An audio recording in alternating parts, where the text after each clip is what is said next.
Amados irmãos, amadas irmãs, hoje, em nome do Pai, do Filho e do Espírito Santo, amém. Hoje a igreja celebra Santo Antônio de Pádua, um santo muito conhecido da nossa devoção. Então é interessante Santo Antônio, porque ele tem muitas coisas que são peculiares, muitas coisas que são próprias dele. Então, como é de praxe, como é o costume, quem já assistiu às minhas falas sobre a biografia dos santos, eu gosto sempre de falar das datas, né? Então, Santo Antônio ele nasceu 15 de agosto de 1195, em Lisboa. É um santo do final do século XII, ou seja, 800 anos mais ou menos, né? 825 anos, na realidade, né? Quase isso, 825 anos atrás. E ele faleceu em 13 de junho de 1231. A data não está errada. Ele faleceu em 13 de junho de 1231. E certamente muitos de vocês que são bons de matemática, que faz conta de cabeça, devem ter admirado. Mas padre, ele morreu tão jovem. Isso. Ele faleceu com 36 anos, mais ou menos. Tá certo? E ele faleceu na Itália, em Pádua. Pádua em bom português, Pádua em bom italiano. Seu nome de batismo era Fernando Antônio Bulhões e Taveira de Azevedo. Fernando Antônio Bulhões e Taveira de Azevedo, eu gosto de ressaltar porque nós temos alguém muito importante da igreja de Belém que tem o mesmo sobrenome. O nome do seu pai era Martinho de Buglione e o nome da sua mãe era Maria Taveira. Ele é padroeiro de Lisboa, das mulheres grávidas, dos oprimidos, dos pregadores. Outro fato importante sobre Santo Antônio é a data da sua beatificação. Ele foi beatificado em 1232 e ele foi canonizado em 30 de maio de 1232. Todo mundo pode ficar admirado porque a canonização e a beatificação foi pouco tempo após a morte, ou seja, mais ou menos um ano depois, aliás, menos de um ano, ele já era santo. Quem o canonizou foi o Papa Gregório IX. Antônio tinha os seguintes apelidos. No decorrer da biografia a gente vai entender por quê. Martelo dos Heréticos, Arca do Novo Testamento, Arca do Tesouro das Sagradas Escrituras. Ele foi também o primeiro doutor da igreja do carisma franciscano. Pio XII o chamava de doutor evangélico. Ele foi declarado doutor da igreja em 1946 pelo Papa Pio XII. E alguém pode falar, mas padre, por que esse título e tudo? Doutor da igreja são poucos santos que têm essa graça.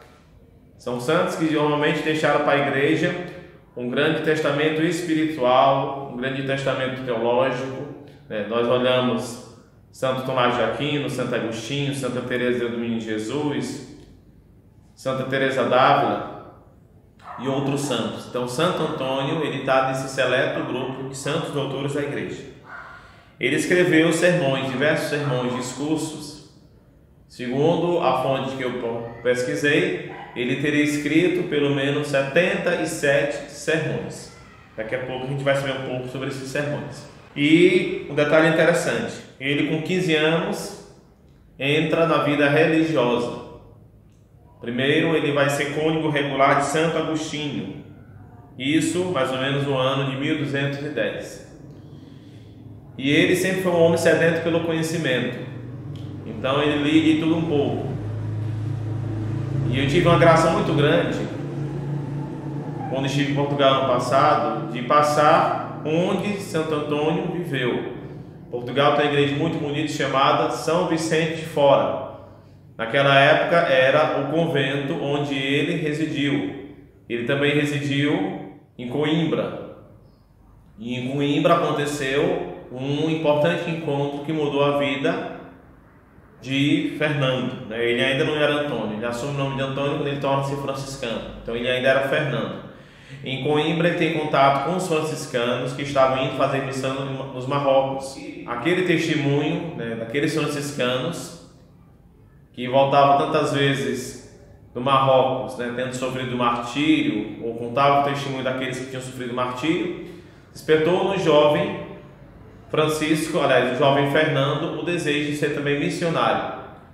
Então, a partir daquele momento, ele decide entrar no carisma franciscano, conhecer os franciscanos. Um detalhe, ele já era padre. Ele foi ordenado padre com apenas 25 anos de idade, bem jovem, né, no ano de 1220. E ele passou boa parte da sua vida, eu falava há pouco que ele era um homem sedento de conhecimento, era um homem sedento de oração, sedento de Deus. Ele passou pelo menos 15 anos da sua vida em discernimento, rezando, conhecendo, para saber aquilo que Deus queria mais profundamente na sua própria vida. A partir do momento em que Fernando Antônio se decide por ser franciscano, por ser missionário, por ir fazer missão no Marrocos, ele muda de nome, ele torna-se Antônio. Só que tem um fato interessante que acontece nesse meio aí. Ele vai para Marrocos fazer missão, só que ele acaba sendo dispensado, porque ele adoece em Marrocos e tal. Então ele volta um pouco frustrado daquela viagem, daquela missão. Era o sonho dele ser martirizado. Então, nesse retorno, ele vai para a Sicília, região da Itália, participar de um capítulo geral, do último capítulo geral dos franciscanos, onde São Francisco participa. Um ponto interessante. Foi o último capítulo de São Francisco. E eles se conheceram nesse capítulo geral. Algo importante que eu trago para vocês sobre os franciscanos é mais como uma informação. Nós conhecemos os franciscanos capuchinhos, nós conhecemos os frades menores, nós conhecemos os conventuais. Todos são franciscanos. São 3 ordens diferentes, fundações diferentes, ligadas ao carisma franciscano, mas as 3 diferem nos detalhes, mas no entanto eles seguem a mesma regra de São Francisco, eles bebem do mesmo carisma. E anos atrás eu tomei conhecimento da fecundidade do carisma franciscano, que eles tinham mais de 800 ramos. Eu sou vicentino, mas como vicentino eu também admiro São Francisco e admiro também Santo Antônio. Por isso que eu falo para vocês essa informação a mais. Então o que acontece? Santo Antônio participa daquele capítulo geral com São Francisco. Ele estava em Roma. Em seguida ele fica um tempo como que recluso. Ele vai viver uma vida de eremita. Padre que é eremita. Na igreja antiga tinha os chamados eremitérios, os homens ou mulheres da vida contemplativa que ficavam morando de repente em lugares mais afastados, sozinho, que cultivavam a vida de oração e a vida solitária. Eu não vou dizer a solidão, porque quem tem Deus nunca sente solidão. Então, Santo Antônio ele viveu esse período de recolhimento espiritual, de oração, de estudo. Santo Antônio, além de teólogo, de místico, de asceta, de orador, de taumaturgo, era também confessor. Então é muito importante nós trazermos esses dados para a vida desse santo, para ilustrar. E ele estudou na sua vida, seja antes de ser franciscano, seja enquanto franciscano, ele estudou com profundidade a Sagrada Escritura, os padres da igreja e diversos autores gregos, filósofos, um pouco das ciências comuns, medicina, física, ótica, astronomia. Ele estudou de tudo um pouco. E muitas dessas ciências ele utilizava nos seus discursos, nos seus sermões. Ele foi mestre em teologia na cidade de Bolonha, na Itália. Foi professor em diversos lugares na França, por exemplo, também em Toulouse, Montpellier. E em certo momento da sua vida teve um fato muito interessante. Entre tantos fatos, eu destaco mais um. Ele foi convidado a pregar para os franciscanos e para os dominicanos ao mesmo tempo. Esse convite não foi um convite antecipado, foi um convite de última hora. O pregador faltou e chamaram aquele frade desconhecido, aquele frei desconhecido, que vivia algum tempo em oração, que ninguém dava nada por ele, e aquele homem surpreendeu a todos. Então, a fama de pregador de Santo Antônio começou a ganhar volume e fama naquele momento. Ele chegou a pregar para o Papa, para vocês terem ideia. O Papa que o canonizou, Gregório IX, ouviu dos seus discursos, ouviu das suas palavras, e foi por conta dessa sabedoria, dessa capacidade, né, de transmitir tanta coisa nos discursos, sobretudo aquilo que se referia a Deus, é que ele ganhou o apelido de Arca do Testamento. Aqueles apelidos que foram citados no começo, eu destaco ainda, e que boa parte dos sermões de Santo Antônio eram dedicados aos santos e eram leituras, eram falas dedicadas também às liturgias de domingo. Eram destinados aos pregadores e professores franciscanos, como nós temos falado, né? Ele também utilizava recursos da patrística, enfim. E ele usava alguns sentidos para que a gente possa compreender. Ao final da nossa fala, nós escutaremos um breve trecho de um sermão de Santo Antônio. Ele utilizava 4 sentidos: literal, histórico, alegórico ou cristológico, antropológico ou moral e ainda analógico. Todos esses sentidos nos orientavam para a vida eterna. Era o discurso dele. E o que foi que aconteceu? A partir da Páscoa de 1231, a Páscoa acontece entre março e abril, ele começou a sentir-se fragilizado na sua saúde. E ele falava para os seus colegas, os seus irmãos, os seus confrades, que ele tinha uma doença chamada hidrofisia. O que acontece é que em 13 de junho daquele ano ele falece. E ele falece com fama de santidade. Anos depois, quando o seu corpo vai ser transladado para a Basílica, que tem o seu nome, que fica na cidade de Pádua, São Boaventura, que foi um dos sucessores de São Francisco, constata que a língua de Santo Antônio estava intacta. E ele dizia que a língua de Santo Antônio estava daquele jeito porque a linguagem que Santo Antônio falava era a linguagem dos anjos. E quando eu falo isso, não é para a gente achar nada extraordinário no sentido de hoje, mas achar extraordinário no sentido daquele tempo. Por quê? Porque ele conseguia transmitir uma linguagem muito elevada, também numa simplicidade. Ou seja, ele tinha realmente o dom do Espírito Santo para transmitir aquilo que o seu conhecimento captava. Eu falei já diversas vezes que Santo Antônio foi um homem muito estudioso, também um homem de profunda oração, um homem que também conheceu muito a Sagrada Escritura, aquilo que o magistério da igreja dizia naquele tempo, mas ele também tinha uma capacidade muito grande de simplificar aquilo que parecia ser um discurso difícil, para que outras pessoas compreendessem. Algo que eu ainda trago para cada um de vocês é que sempre nos discursos de Santo Antônio o centro era o próprio Cristo, e Cristo também foi o centro da sua vida e da sua pregação. Dos destaques que eu falo para cada um de nós, eu apresento. Eu creio que cada um de nós, os devotos ou não devotos de Santo Antônio, já vimos, encontramos diversas imagens dele.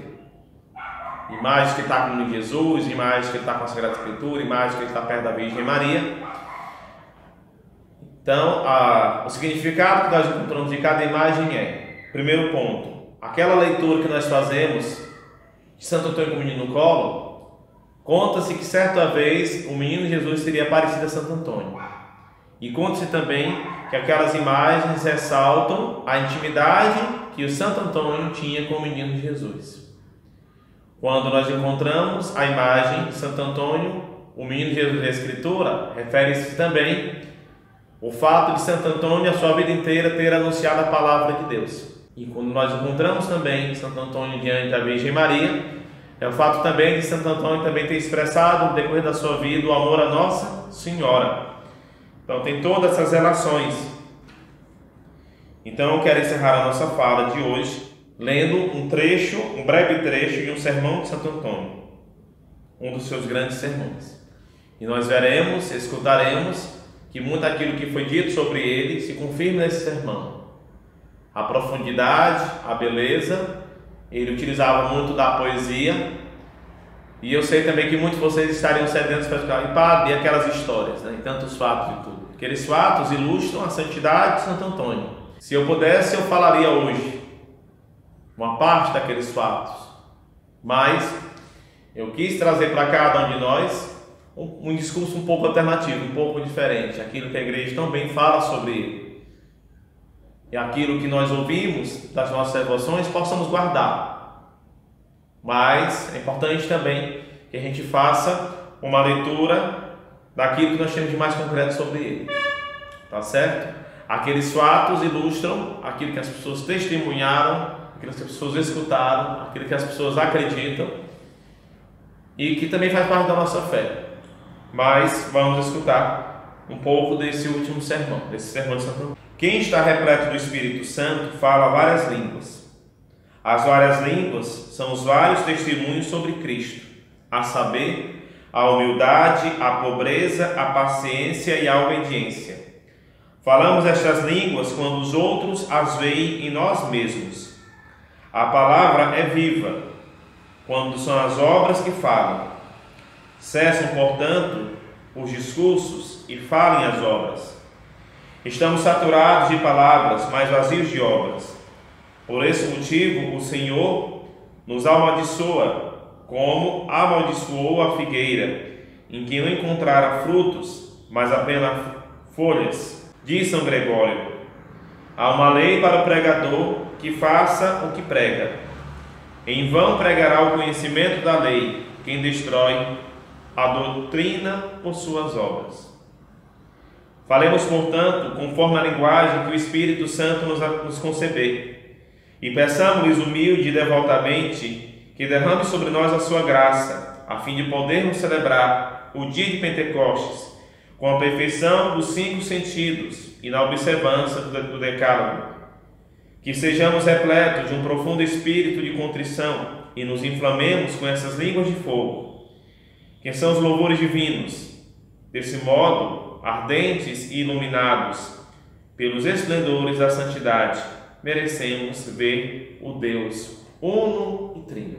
Então, depois de ouvir esse breve relato sobre a vida de Santo Antônio, doutor da igreja, doutor evangélico, possamos pedir a bênção de Deus sobre cada um de nós. Nesse tempo em que a igreja precisa tanto do nosso testemunho, do nosso anúncio, da nossa oração, do nosso conhecimento, da nossa prudência, mas também da nossa fé.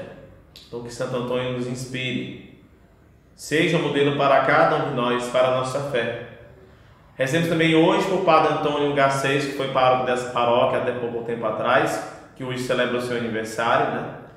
E rezemos também por tantos Antônios e Antônios que nós conhecemos. Eu tenho na minha família 2 Antônios, né? Um Antônio do lado do meu pai, um Antônio do lado da minha mãe, um irmão mais velho que se chama Antônio, porque meu pai era Antônio. Enfim, que todos os Antônios, Antonietas e nomes parecidos possam se inspirar hoje no seu santo patrono. Nos preparemos para a bênção de Deus. O Senhor esteja convosco, Ele está no meio de nós. Por intercessão de Santo Antônio de Pádua, ou Santo Antônio de Lisboa, né? O mesmo santo, desça sobre cada um de nós a bênção do Deus Todo-Poderoso, Pai, Filho e Espírito Santo. Amém. Santo Antônio de Pádua, rogai por nós. Nós agradecemos a todos que nos acompanham, que rezam conosco, que nos escutam, que compartilham o nosso canal, que levam adiante a nossa transmissão, levam adiante também o anúncio de Jesus Cristo através da bem-aventurada Virgem Maria. O nosso grande abraço, o nosso obrigado. Permanecemos em paz e o Senhor nos acompanhe. Demos graças a Deus.